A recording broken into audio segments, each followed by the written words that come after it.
Where's my dog at?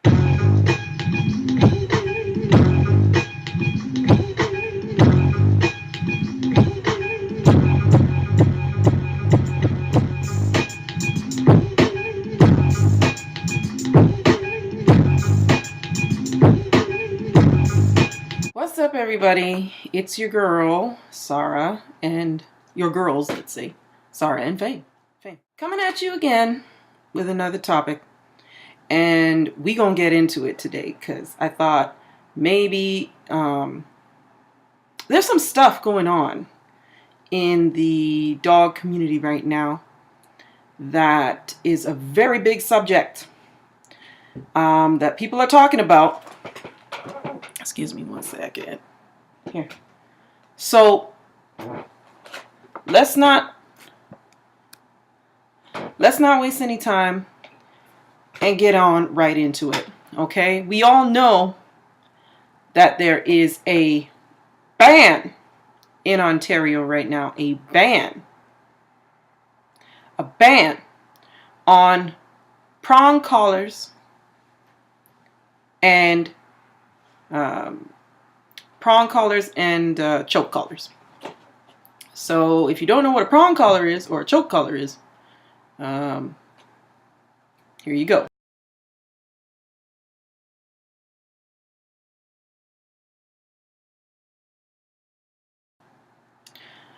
Okay, so now that we've cleared that up for you, fam, you want a snack? You want a snack? Give me a 5. Nope. All right, baby. Bam. You doing it. Doing it and doing it and doing it well. Ban! A ban on prong collars and choke collars. So, I figured we'd get into real talk, because this is about real talk with dogs. Real talk. You alright, fam? Real talk. Real talk. You know, and shed some light. Okay, so I'm not trying to throw shade on what's a pro or a con about it, because right now it is splitting the dog community in half. Okay? Here, chew on that half. Half is saying they are pro for this ban, and half are saying, what the heck are you doing? Are you crazy? Prong collars. They are used by police force. They are used by major trainers. They are used by your neighbors, your friends, and your confidants. Is it always because the dog is bad and evil and crazy? No. Sometimes there are some dogs who just don't receive a message clearly unless they have something that requires them to get a message. Now, some people believe it's cruelty. Okay, well, let's look at it. Maybe it hurts. You know, yeah, people put it around their neck and chest themselves like, ow. But you got to remember, you don't have a dog's neck. Okay? Because the last time I checked, your mom wasn't picking you up as a baby by your flesh. Doggy mama do.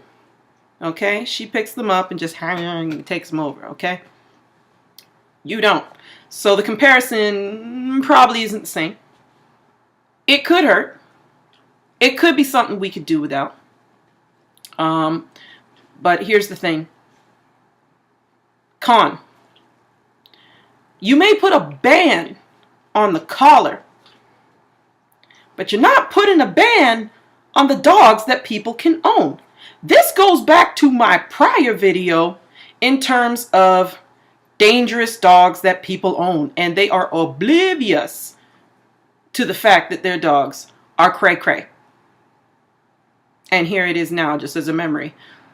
Oh, I remember it like it was yesterday. Let me tell you something. If this dog was not wearing a pinch collar, I would probably be in a stretcher today. That's because it was just a second ago.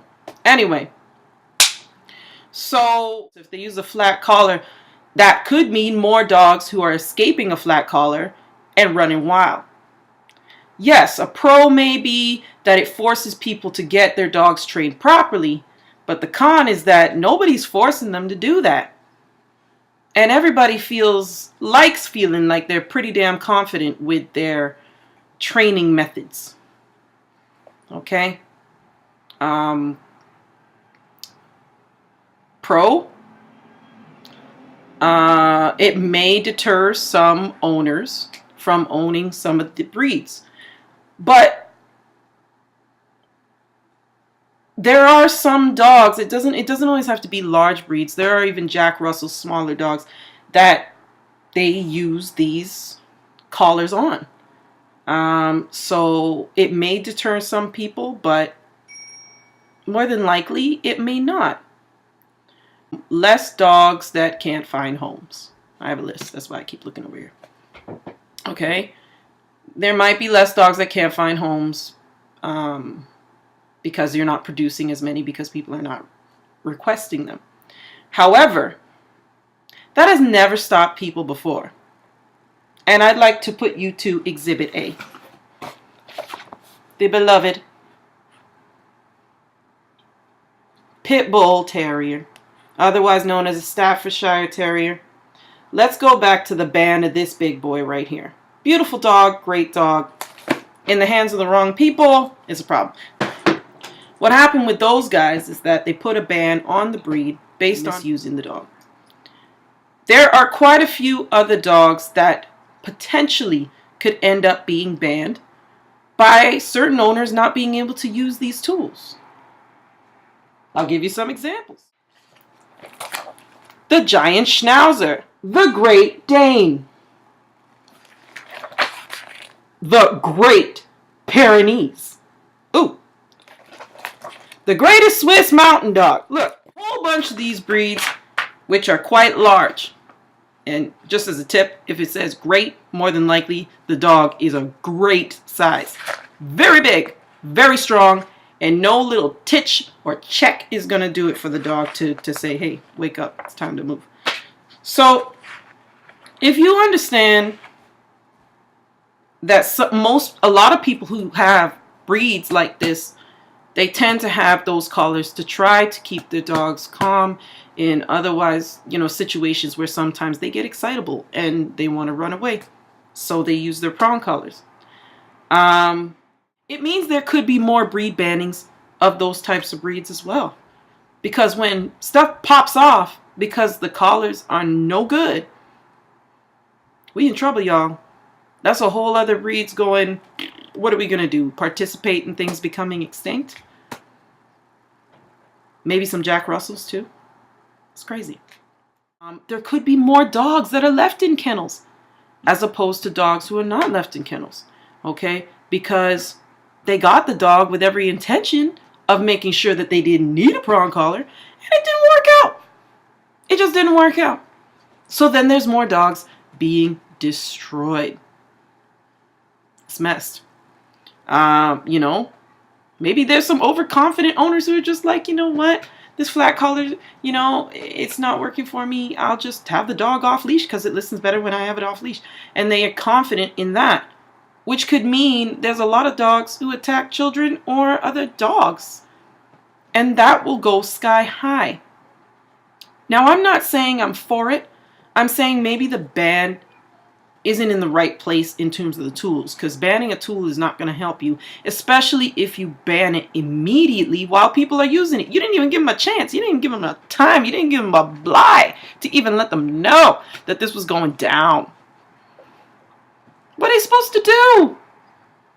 Now these dogs ain't taking a walk right now because they're like, I don't know what to do.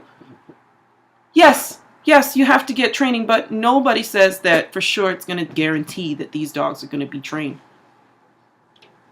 It doesn't make it happen, folks. They're not required to take their dog to training. You know how many dogs I met being a dog groomer that didn't have any training? Majority. Or they just taught them sit and was like, that's good to go.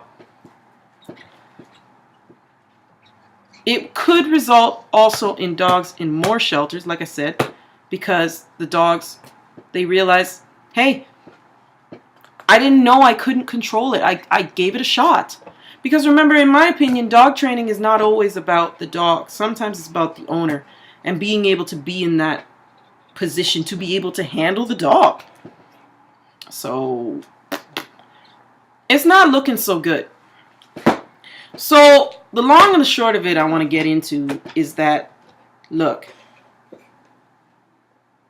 I don't know if the right answer is hanging up our pinch collars and our chain links, you know?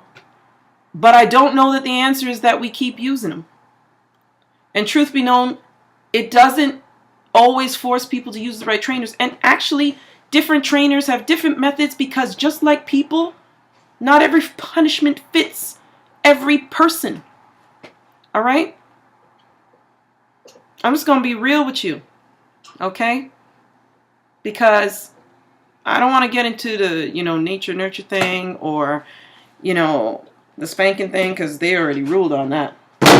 But not everything works for everyone. And we're all different.